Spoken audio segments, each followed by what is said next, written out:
All right, welcome. We're gonna let a few more people jump on and then we will start right away.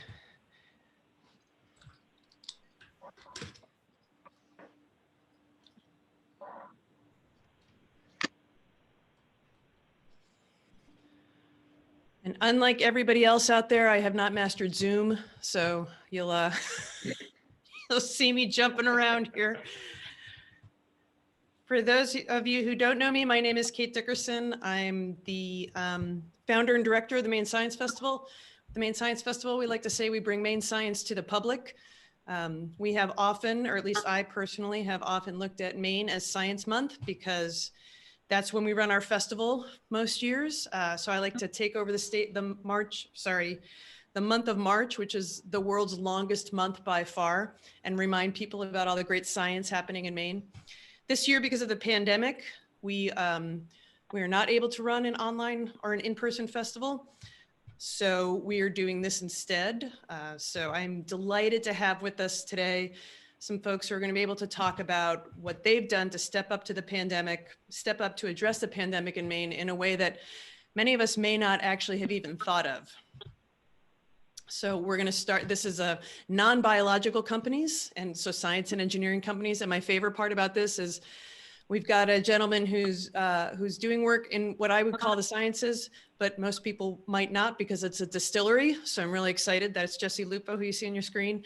And then after Jesse gives us his overview, we're going to go to Brian and Pete, and they're going to talk about what they've been doing to help respond to the pandemic in a whole new way with manufacturing. Before I hand it off to Jesse, I would just like to give a huge thank you to our sponsors, the Bioscience Association of Maine and Maine Public, who's been our media sponsor. It's because of them that we're able to do this. And that is enough of me. Jesse, it is all yours. If you have questions and answers, please put them either in the chat box or in the Q&A box, and we will take them at the end. We're going to have a big open question and answer session at the end of our presentations. So take it away, Jesse. Thank you, Kate. Appreciate you having us on board for this. I find it to be very interesting how a lot of companies have pivoted during the pandemic and how they ended up surviving through this. You know, we're no different. We're a very small company. We were only about 2 years into our journey as the pandemic hit and shut us completely down. Obviously, not willing to be, on the failure list. We wanted to see what we could do to try to do things a little bit differently. And the only thing that we came up with out of the gate was to be able to do deliveries. And that's, just bottle deliveries. And we knew that was not going to sustain. During which time we were also contacted by a lot of people, customers about, who are in the health field, who were talking about how the shortage of hand sanitizer was happening very quickly. Not only did we realized that we could help, we also wanted to be very careful to make sure that the help that we gave was correct, that we were legally able to do it and that it was going to be effective and it was going to be, true to form. So during our quick search right out of the gate, back in, I would say it was early March, we were looking into how to make hand sanitizer and realizing that 83.33% of the World Health Organization's recipe for hand sanitizer was made from ethanol. Well, that's kind of our business. So, we wanted to do it, but we wanted to do it right. A lot of customers were mentioning about doing hand sanitizer with waste alcohol, but our waste alcohol is actually acetone and methanol, two things you should never consume or rub on your skin. So we very quickly put that in place that was not going to be an option. And I had reached out to the CDC and they were all set at the time. They had a plan in place. Well, the plan included the University of Maine, and they reached out to us and all of the 19 distilleries in the state. And what they were looking for was any alcohol that they could get their hands on, any ethanol that they could put their hands on. Had to be high proof though. Had to be actually 190 proof, and not everybody's set up for that. So as a group, we started working together and we found that there was kind of a Portland hub.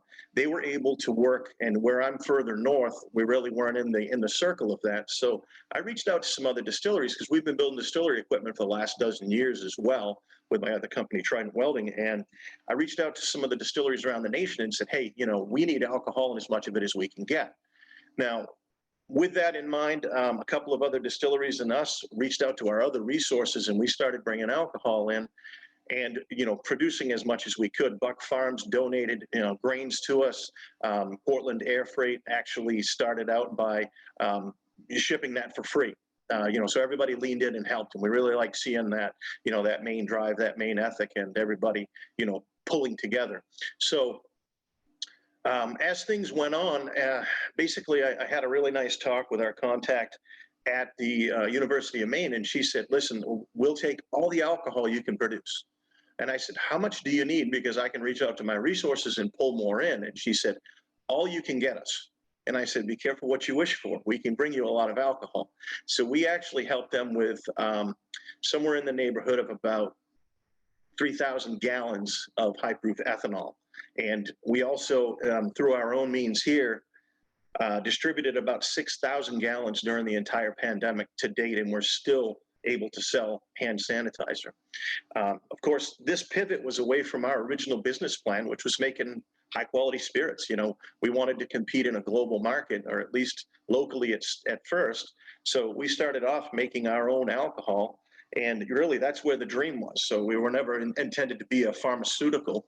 What we intended to be was, a beverage corporation. So by being able to make a beverage grade ethanol, we were able to use that, and the FDA allowed us to create hand sanitizer. They actually, I won't say lower the standards, but what they did do was allowed us certain things like, we skipped over the approval process of, having to file for and become a pharmaceutical. And, we've had our own governmental hurdles to cross as we get into the business of making alcohol. And, we have 18 products now, which again, our business it was rising, but it hit the brakes, and we weren't allowed to have any indoor seating during that time. We weren't allowed, to have anybody on the premises. So as things went on, the hand sanitizer truly saved our business while we were also supplying, we were donating, we were selling at, at cost, or we were selling at a moderate cost at pre-COVID pricing, if you will. And all of those things really resonated with our customers, and we have a very loyal customer base. We're also seeing that now as things are starting to open back up, as we see the vaccines going out, as we see more people, we're understanding more about the pandemic. And so, in today's world right now, we're now, making a lot more product. We're less focused on hand sanitizer, except for what we use in-house and the sales that we're still able to make. As we push forward, we will, eventually go out of hand sanitizer, and we've been allowed to do it until the state of emergency is off. Once the federal state of emergency is off, we have till the end of that calendar year to sell out of what we have for product. So we do still have hand sanitizer for sale at this point, but it's not our main focus.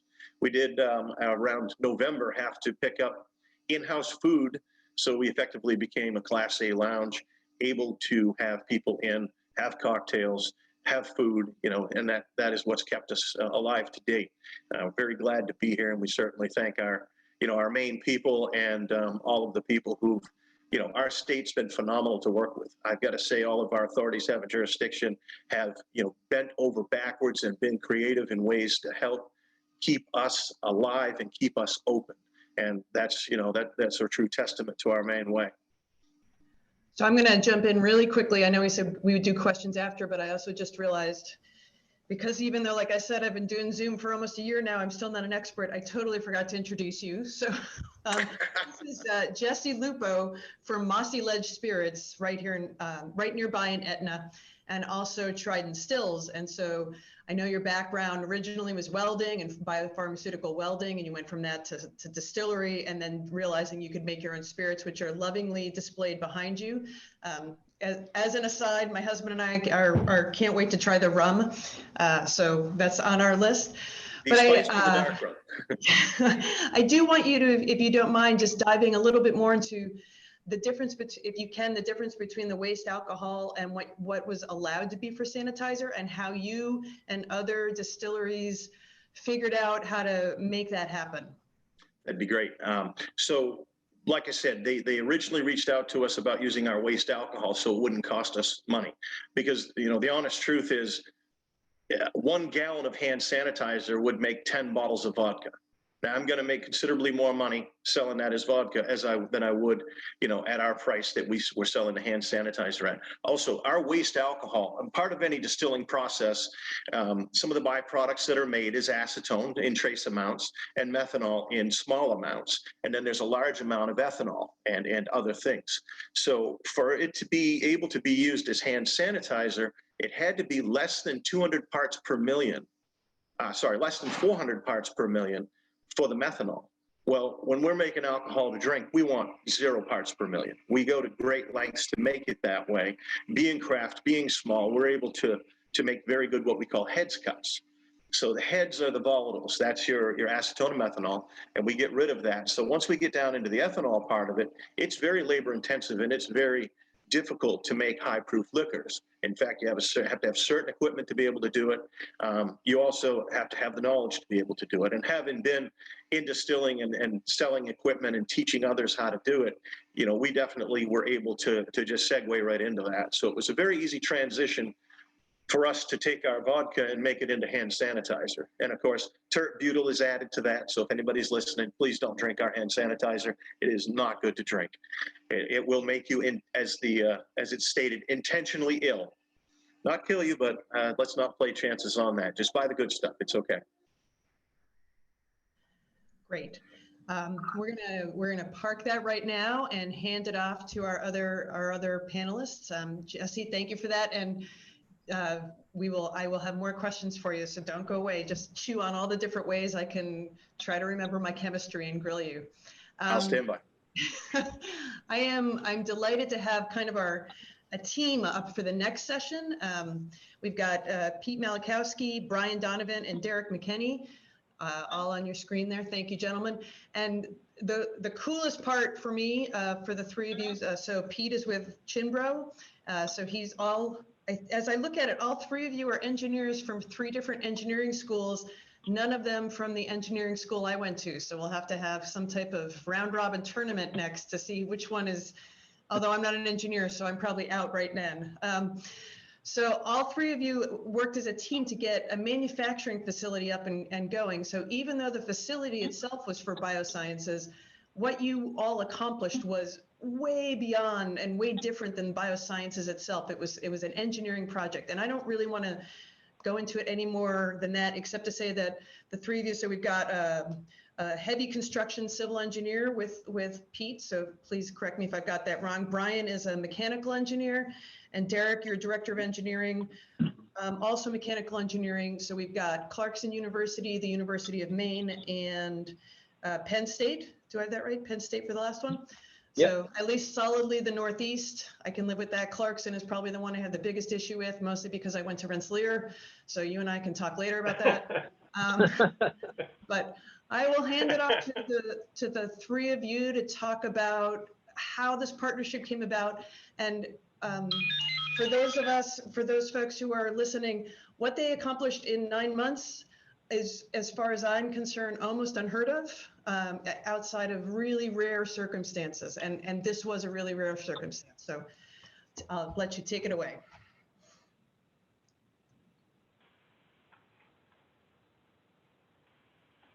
Let's see here. Well, thank you, Kate. Appreciate you having us and inviting us to be part of the webinar today. It's great to be here.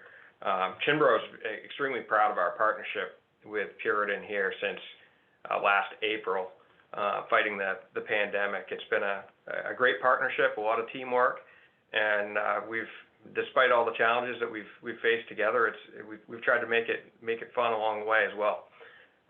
So today we're going to plan on giving you a recap of our first of 2 production facilities that have been part of Puritan's fast track expansion fighting the pandemic. So we're going to give you a little background on who Puritan is, their response to COVID, the mission that we were, Kimbrough, AZ, and Puritan were tasked with, the scope of our project, which is right here in Pittsfield, Maine, the success factors that we had, give you a few photos of the work in progress and after it was completed, and a rundown of the schedule of the project, and just a summary of the success factors and what went went right and how we did it.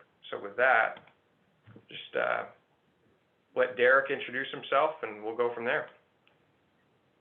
I'm Derek McKinney, I'm Director of Engineering for Puritan Medical. It's an honor to be here today with Maine Science, and Kate, thanks for the opportunity. Yep. And, Good afternoon, Kate everybody. mentioned Oh, go ahead, Pete. No, go ahead. So I'm Pete Malakowski as a project manager for the 129 North Main Street project, and hand it off to Brian here. Good afternoon, guys. Brian Donovan, mechanical engineer for AZ, which is a Kimbrough company. We're located out of Connecticut, and lead mechanical engineer for the design group. So we acted as kind of the design team project manager under Kimbrough, working directly with Puritan. So just to give a little background on Puritan, we are based in Guilford, Maine. We celebrated our 100th year anniversary in 2019. Originally, the company was founded in Saginaw, Michigan as a toothpick manufacturer in 1919.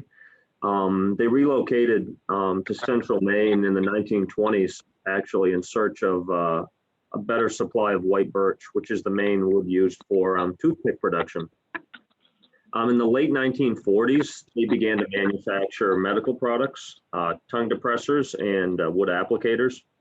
And today we span 7 market segments, and we're the largest swab manufacturer in the world. So it's really been the last 10 years, the diagnostic market has grown radically for Puritan. So as you've seen probably in the news, we supply foam swabs for about 90% of the rapid testing market, the Abbott test, all of the anterior nasal, not the brain tickling test, which people prefer.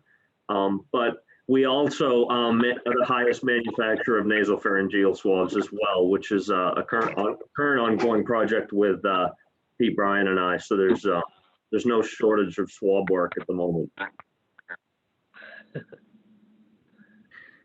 So the COVID response at Puritan, it really started before,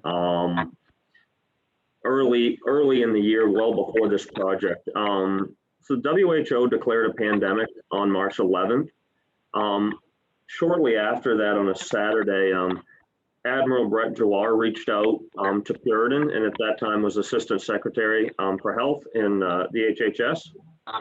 So that following Monday, we pretty much had to do a complete pivot in our manufacturing operation, start to focus on 24/7 production of COVID swabs, both foam and flock.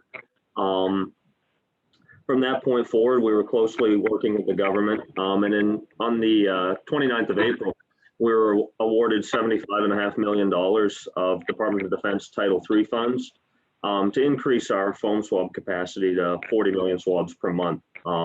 And that was the start of the partnership with Kimbrough and AZ to build our second facility.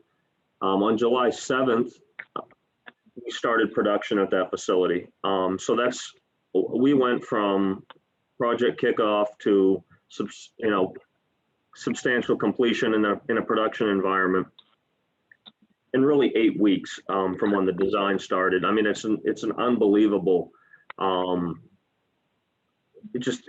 It's hard to describe it. The amount of design work that had to be completed, let alone the construction and the fact that there was no time. We also built roughly 50 manufacturing lines for that facility at the same time. So there was a massive equipment build in parallel with the facility retrofit. Just as we started to get our second production facility online, conversations started around flock swab production. And in the middle of August, we received $51.5 million in Department of Defense funds to increase our flock swab capacity to 50 million swabs per month. And then to finish the year off, we were awarded Inc. Magazine's Company of the Year, Best in Business, most important manufacturer in the world. So it's 2020 was an amazing year for Puritan.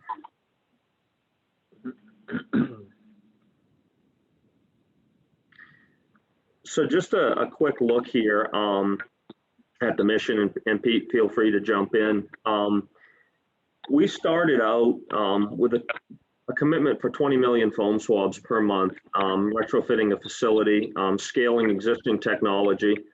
And at the bottom here of the slide, you can see a standard, what we refer to as a 1506, which is an anterior nasal swab for rapid COVID testing.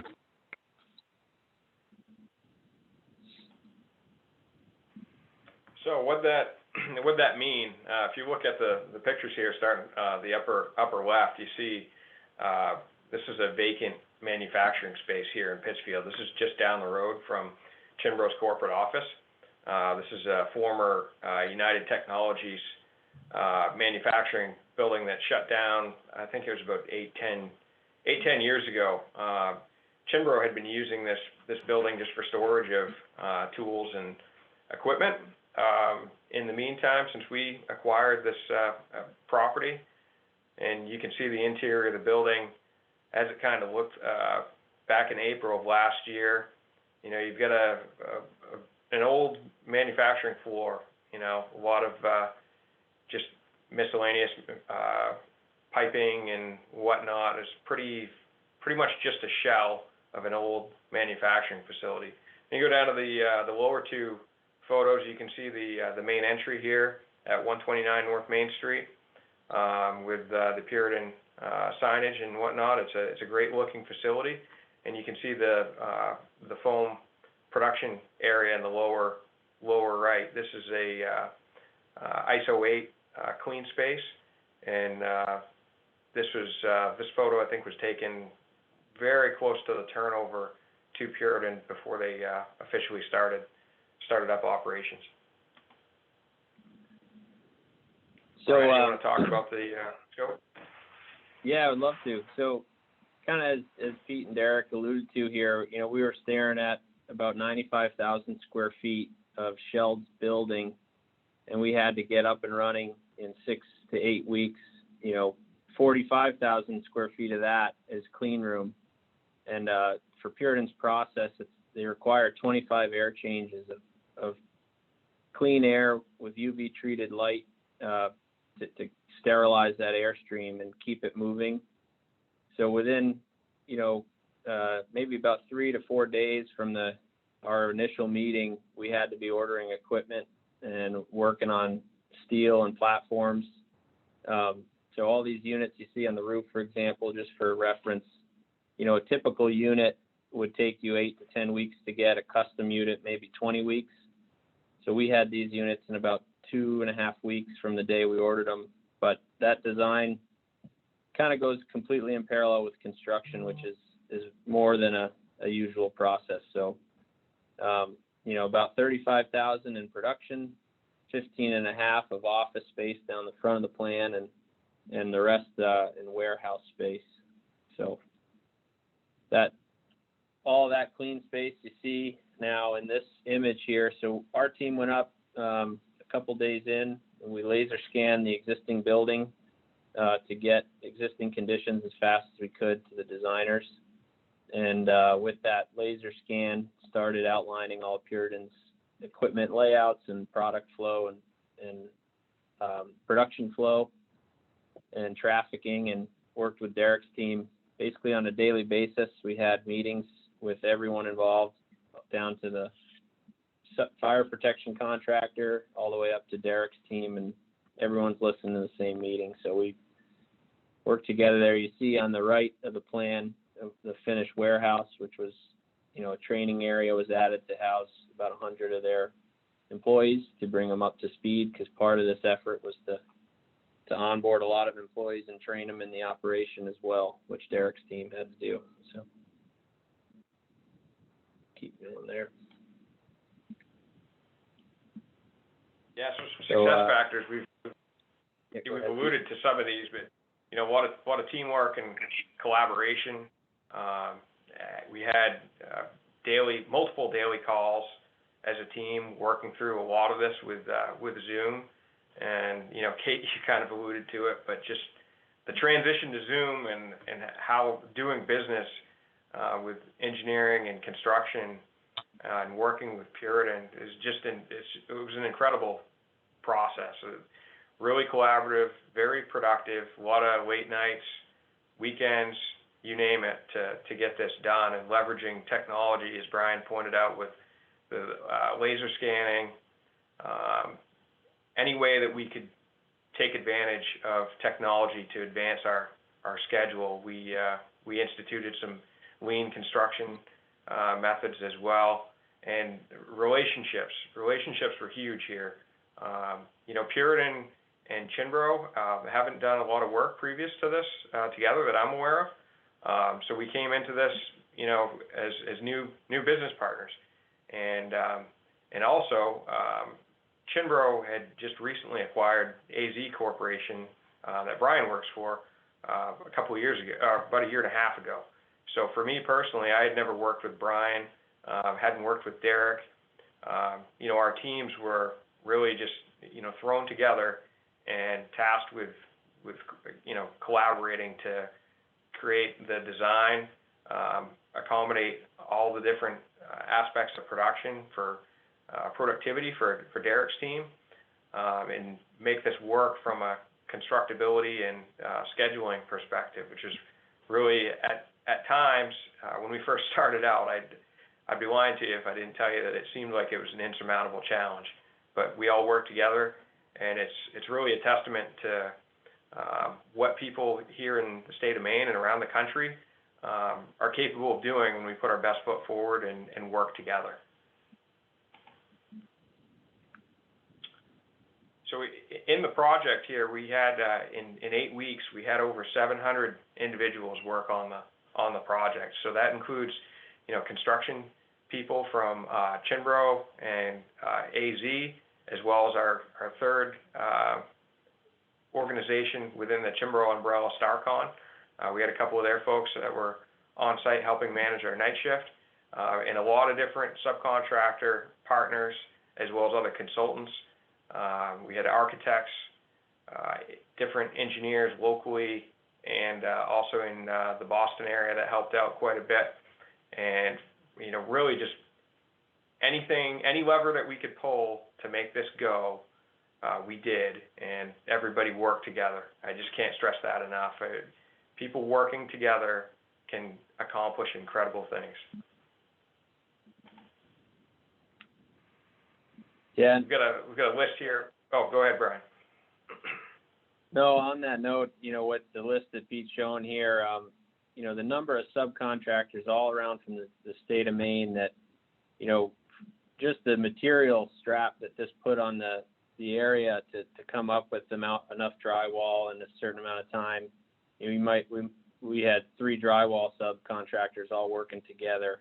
So we had multitude of nuances that you wouldn't see on a normal job. A lot of different companies working together that are normally competitors, but everyone kind of rallied around that mission of, this is a project that was critical to the country and had to get done.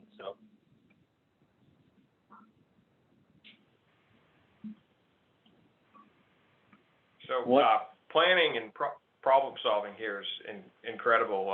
Brian's team, every time we had a meeting in the morning, it seemed like we had a different challenge to solve.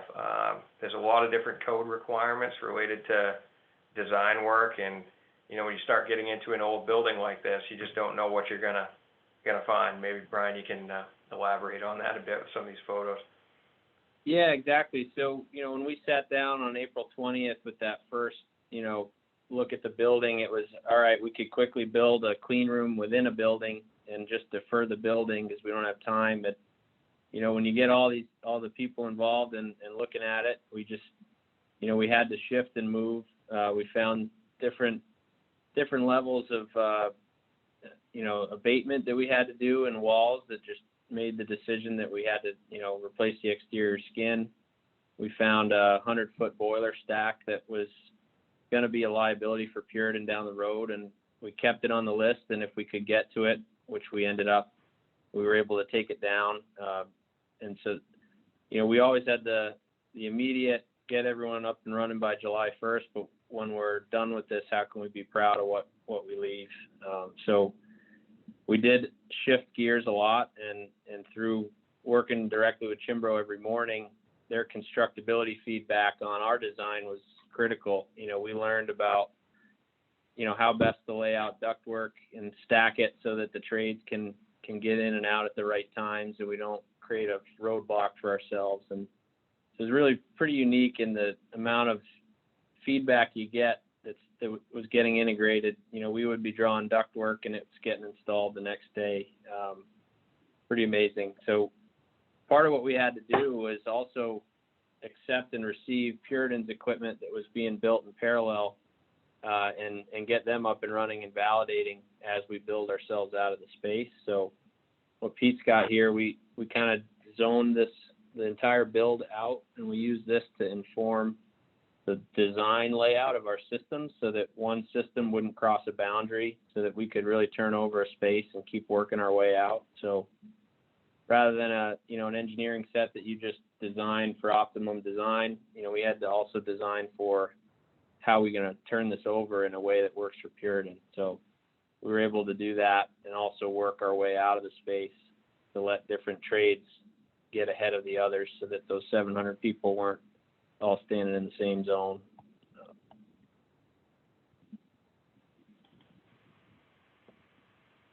Yes, we've talked a little bit about the coordination. Yeah, we've talked about coordination with our daily calls with Derek's team, but we also had pole planning sessions with all of our subcontractors and our key managers on site. So pole planning is a lean construction technique where basically you start a schedule at the end and work your way backwards to where you currently are. And, basically every day we're shuffling around different constraints, roadblocks that we're running into so that we can keep everybody steered and headed in the right direction to get to the finish line on July 1st, which was the line in the sand that we had been thrown down and, headed towards. So, and as part of that, we had to set up our night shift operations. We had a crew about a third of the size of the day shift crew working on night shift, and they really focused on sting missions that could keep the job on schedule. Wherever the hot fire was, whether it was, framing or structural work, electrical, you name it, we steered that crew towards those hot areas so that the next shift we kept the ball going down the field, headed to the end zone. So hitting on the technology used a bit, one of the first things in being a design group within a construction company, we leverage our technology to get our existing conditions as accurate as we can when we're drawing existing structures to live within, so that we don't come into a clash in coordination when we need to go install things. So we did start designing off old drawings because we had to, but in parallel we had the team go up and laser scan the building. And what you see there is it takes, pixels down to as accurate as 1/100th of an inch of the whole building. We did interior and exterior, and our team was able to take that and create an existing conditions model within a couple days that the architects could work within and be confident that their dimensions were accurate. We found anything from the roof slope was, a foot different than plans showed that would have really driven issues that we couldn't have afforded. So this is a technique we've used on a number of projects, but it was definitely critical here. We also found after scanning it, the building was about 10 feet shorter in length in the north direction than we had thought. So we had to pivot a bit a couple weeks in.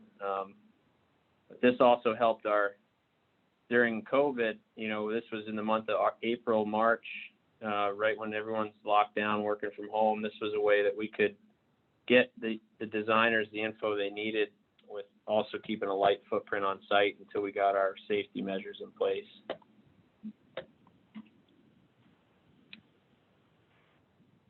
So we get a few photos of Derek's new home here. We get the main entry, and then this lower photo is the gowning area right as Puritan folks enter the production space.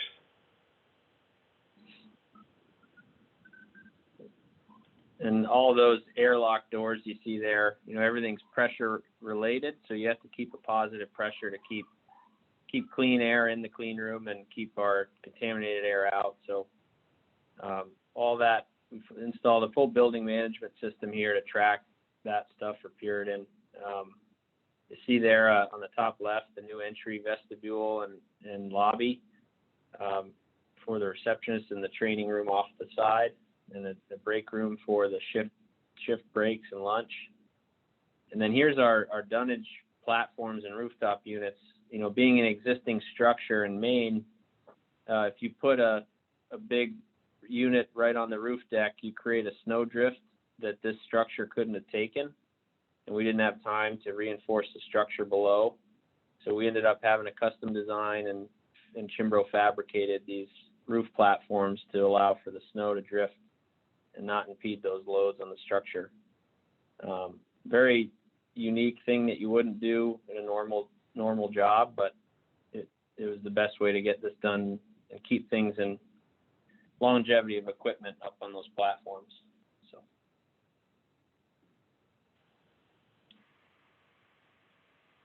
So it's just a recap of the timeline here, but really the scope that we fully gutted this building, including the exterior. You saw the walls completely taken down around the perimeter of the building.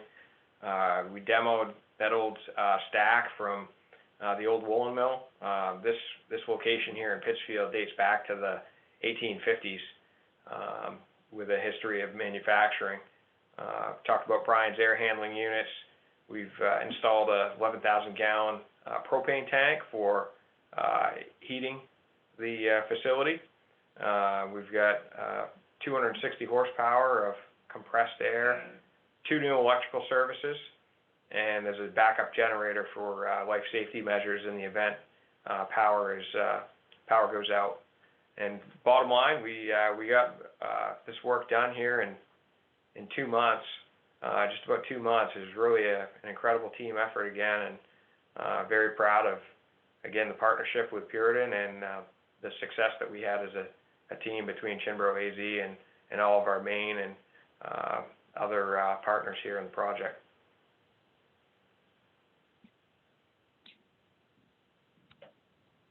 So just to summarize, you know, from July 1, you know, we had the startup, and Derek can maybe speak a little to more how that, I think you're exceeding your goals in production of that 20 million in there. But overall, it was pretty incredible to watch, you know, how everyone saw the end goal in sight, you know, with regards to getting these buildings up and running so that we could get swabs out to try to get life back as normal here. And hopefully we're seeing that come soon. But it was a pretty incredible job to be a part of, a lot of teamwork. It really exposed, you know, what a lot of these companies can do together. I think we're seeing that on some upcoming jobs, some better partnerships out of this. So, and on top of that, I think you've created about, is it 600 new jobs in Maine, Derek, or that number keeps going up? Actually now, yeah, we're 700 new jobs from the 2 facilities here. So we're well ahead of our goals with foam swab production. Right now we're at about 13 million a week, 13 to 14 million a week. We're bringing online some new automation. We started out with a 20 million demand. It went to 40, and then we were at 100 million, you know, before July 1st. So we're still responding to the market need. But all in all, a great success, and really shows what a team of motivated individuals can accomplish.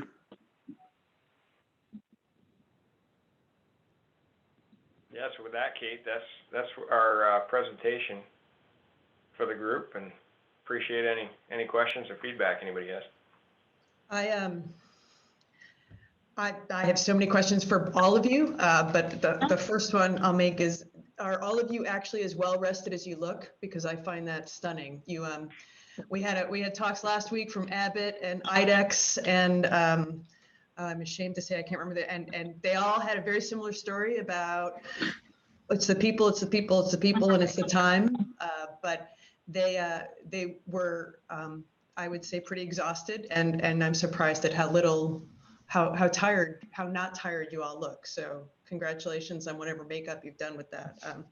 My actual question is, what what is a normal, what's normal for putting this together? So Jesse, I realize normal for you is not hand sanitizer, but normal for you is a new line of spirits or a new line of a new product. What was the change in the turnaround time for you? And then for I'm just going to call you the Kimbrough Puritan folks, what is your normal take if you had a way to transfer this facility or to make over this facility? What would it usually take? And then we'll circle back to more questions. And again, if anybody else has questions, please jump in. Otherwise, you're going to hear an awful lot of my voice. I'm going to monopolize the time here. So go ahead, Jesse. So our normal has been the development of our product line. We started off with just a few products, and over time we introduced new flavors. We're working on marketing. We're small, so we don't have a lot of budget. It forces us to, we have shaved down from a 9-day work week down to just a 7-day, 7 to 8, depending on the week. There are more days in the week than people know. We don't work 40 hours. We haven't seen a 40-hour week in a very long time. We have got a vacation plan, which is great, and that's kind of getting back to normal. Our normal previously, we'd work 4/10s in the production side, and then we'd work a couple of evenings on the weekend, on the distillery tasting room side. And then, at different times we have some part-time employees, because there's only 3 of us here, and there's only ever been 3 of us here that are full-time. That's me, my wife, and my father-in-law. So for a 3-person business to run like we are, it's a lot said. We all wear many hats, as these folks do as well. And right now we have our 19th flavor coming out, which we're working with a local apple orchard, and we've made an apple brandy that's going to be coming out. Conant's Apple Orchard had an extra apple cider this year, so we were able to finally realize and do the apple brandy. But our long line of products, I can make a lot, but if I can't sell it, and that's really what we've pivoted over on our personal side of the business, is trying to grow our business in the state of Maine and in just beyond, in our neighboring markets. We've gone down to Massachusetts recently, and we're trying to expand our market in that direction, because we can't grow unless we've got the capital. We don't have the capital unless we grow. It's really quite a catch-22 for us. But being of the Maine spirit, we're too dumb to quit, and we work too hard to make up for it. We do love what we do. That's why we get into this business. I've always been passionate about liquor and making it. I find it to be interesting. I did not do well in school. Actually did not graduate. I went back for my GED. So come from a very hard working and not very smart working, but we've kind of turned that around. And like I said, as a family business, I'd love to see my children, eventually take this over, and this just to remain a business that continues to grow and employ more people as we go. And the Puritan Kimbrough team, how long would it normally, I sold short, I said 8 months, but 2 months is really what it was. What would be the norm for what you accomplished? I've got to say probably about 18 months. Brian, I don't know if you want to.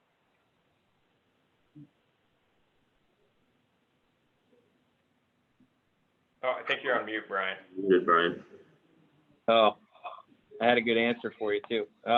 6 to 8 months would be a design schedule that would be pretty aggressive under typical scenario for that scale of a job, especially involving so much structural work and a lot of asbestos and some risky work. That risk mitigation was key with all the people we had involved.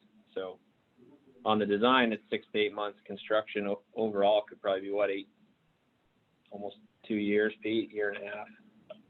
Yeah, it really it's tough to say, but I'd say 18 to 24 months wouldn't be out of the realm of possibility. We were very fortunate on a lot of levels with cooperation from some longstanding relationships here in Pittsfield as well with the town. They were very accommodating with when we brought them progress drawings and whatnot to keep them informed as to what was going on, and they understood the mission of what we were trying to accomplish. And collaborative just on so many fronts.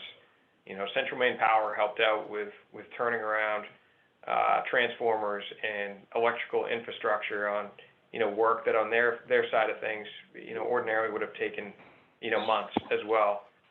So private-public partnerships, galore here, just incredible teamwork. I know I'm sounding like a broken record at this point, so. And I think from Puritan's side, just to bring manufacturing online and build equipment, I mean, that's a 12-month project from the facility being done. I mean, a realistic timeline is tack that on to the end of construction. I mean, you're 18 to 36 months. Like I said, you don't look nearly tired enough. So we have a question from the audience. Both efforts are incredibly impressive. Thanks so much for your service. Jesse touched on it a bit, but how were the material supply chains during both of these projects? When we were going into the pandemic, overseas trade seemed to be in a period of big change for the US. How did that impact the project? So I'll let whoever wants to start. I'll fire away on my side. I think it's a pretty simple answer. One of the things, obviously, the first major hurdle for us was ethanol production and at high proof. So really, it came down to who had the equipment, how could we work together. We had breweries donating waste beer. So that ethanol being just one of the 4 parts, it had to be denatured for it to be legally used as hand sanitizer. Otherwise, we would have been liable for the federal taxes on that spirit, which is about $13 a gallon. So you could imagine how that would be a serious, pass on to the consumers at that point. The other major hurdles that we ran into, and this is where we had to really dig deep and reach out in the resources, was our hydrogen peroxide that we needed because everybody started making hand sanitizer locally because it wasn't coming in from overseas. The H2O2, the hydrogen peroxide, also the glycerol. A showstopper for most people. It had to be in there. That's to keep it from drying out your hands, for the hand sanitizer. The other thing that became a huge issue once we got past these was packaging containers. We couldn't buy for any money. You could not buy these things. I would reach out to our resources where we could have got it from, and they said, well, no, if you haven't already bought, 10,000 of these a month, you can't get these because the people that were buying them could get them. So we really had to create new ways of doing that. And the university helped us out. Poland Springs, they donated about 10,000 of our small water bottles that they printed out in blue. They actually slammed out a bunch of these with a blue tint to them and a special cover that we could label then with our FDA labels. And Oakhurst of Maine, I reached out to them and asked if I could buy gallon jugs from them. And they said, no, but we'll donate them. They donated about 10,000 of the gallon jugs. And that made it possible for us to put it out to our police departments, our fire departments, be able to get it into the CDC so that they could distribute it out amongst the hospitals and allocate it at that range. Then we work from the bottom up. So, again, we needed a lot of containers to be able to put it out in smaller quantities.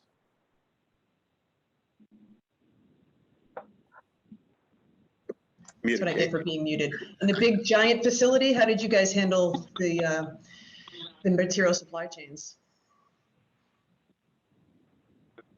The big thing for us was we worked with Brian's team to identify a long lead list for all of our materials and equipment. So that was the early planning up front, identifying those items, and then Puritan was able to help us out with the project was rated through the Department of Defense. So we had a letter that helped us with all of our suppliers to, basically cut in line, if you will.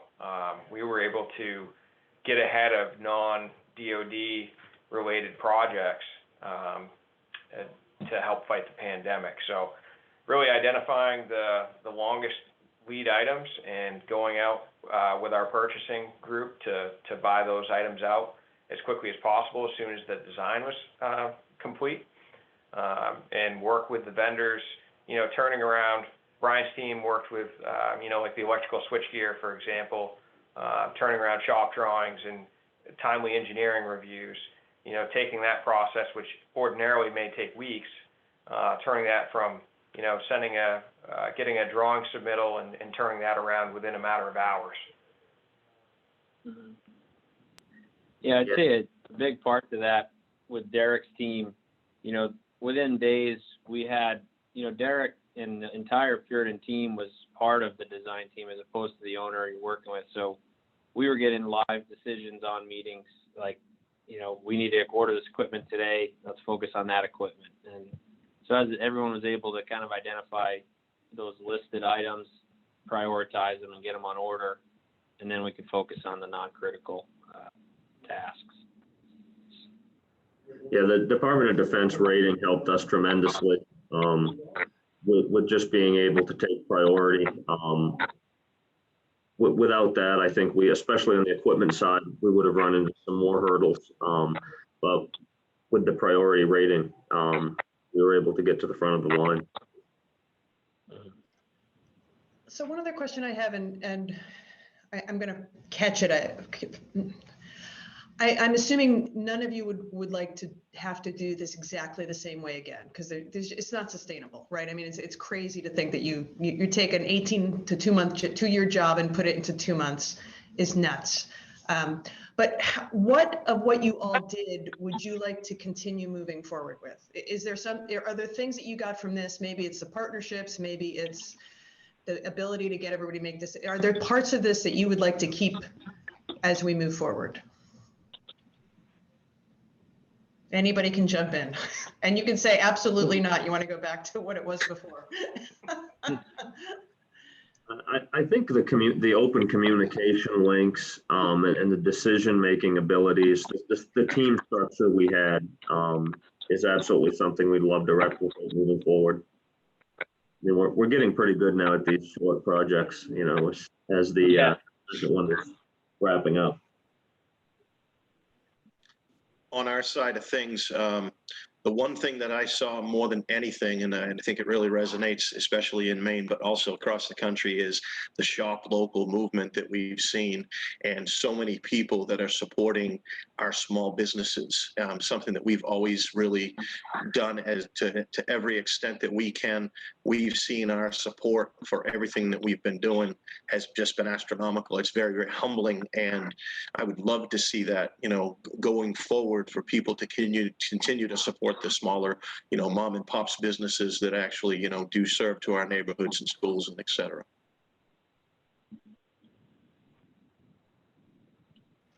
Got another question from the audience. Usually getting a contract can take a long time, far longer than the 2 months it took you to actually build this. Why did Puritan approach Kimbrough? And then how did Kimbrough and AZ so quickly incorporate the work and move forward?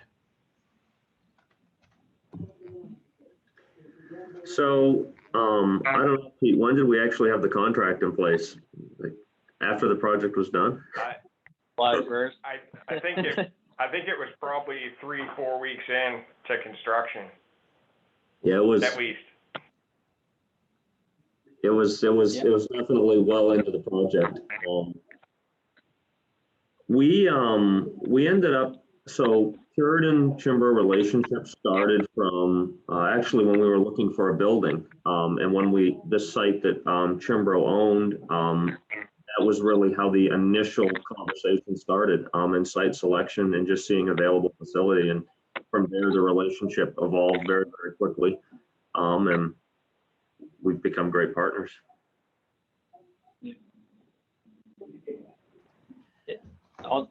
One thing to add there, in the waiting time for a contract, like we've all been able to work out some early work release, with that critical list of either actions or like something like the laser scanning that would hold us up weeks of design.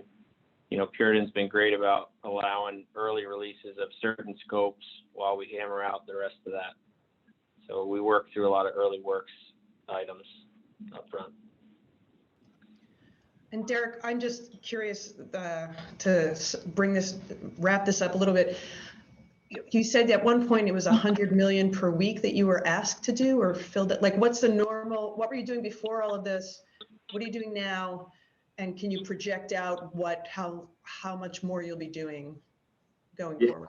So we started out, we were somewhere in the 20 million per month range.